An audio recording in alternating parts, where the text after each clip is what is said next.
Bonjour Jean Raspail, merci de nous accueillir. Première question, j'aimerais vous faire parler de cette notion du temps qui s'écoule dans votre œuvre. Alors on connaît votre regard de projection, vos romans d'anticipation, Le Camp des Saints, Cire, mais je voudrais vous faire parler de votre regard sur l'histoire, parce que l'histoire finalement est très présente dans votre œuvre. Ce sont des livres où on s'en va ailleurs.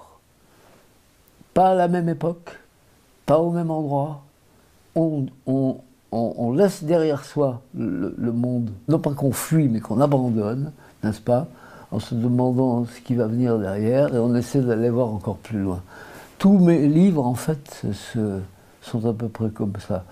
Que ça, Septentrion, où c'est un train qui file avec les derniers réfugiés d'une révolution, et il est poursuivi par un énorme gros train, etc., beaucoup différents, etc. Tout, et ça s'en va. Et ça s'en va très souvent vers le nord, là où il fait froid, où on s'enfuit jamais vers le sud.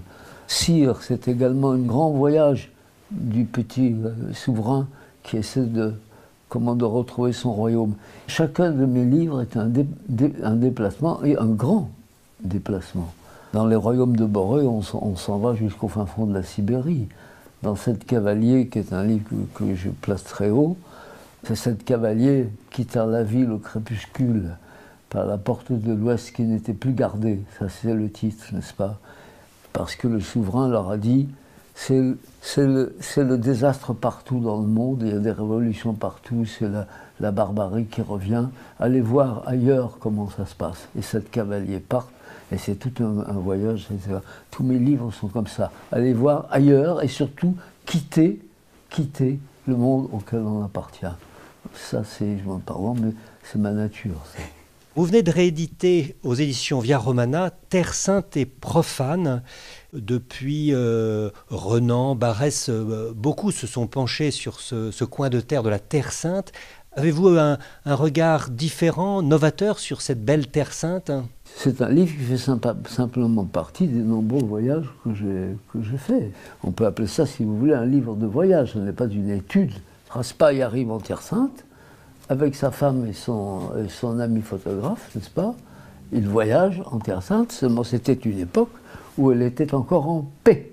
Maintenant, c'est devenu un cauchemar, un capharnaüm. Donc votre regard sur la Terre sainte, c'est le regard de l'explorateur. C'est ça. J'ai été voir les kibbutz juifs, comme j'ai été voir les Cherokees dans les Blue Mountains aux États-Unis. J'ai été voir les musulmans à Cana, où il n'y a rien. Et puis c'est rien passé de désagréable. Ça, c'était la Terre sainte, où on pouvait s'incliner. Jean, on se retrouve dans quelques jours au Salon Histoire de lire de Versailles, et nous sommes heureux de vous y retrouver. J'allais dire, quel regard vous portez sur la ville de Versailles? J'y vais de temps en temps. Je l'avoue que j'aurais assez aimé y vivre. Seulement le destin a fait ça. Versailles, c'est une sorte d'exil.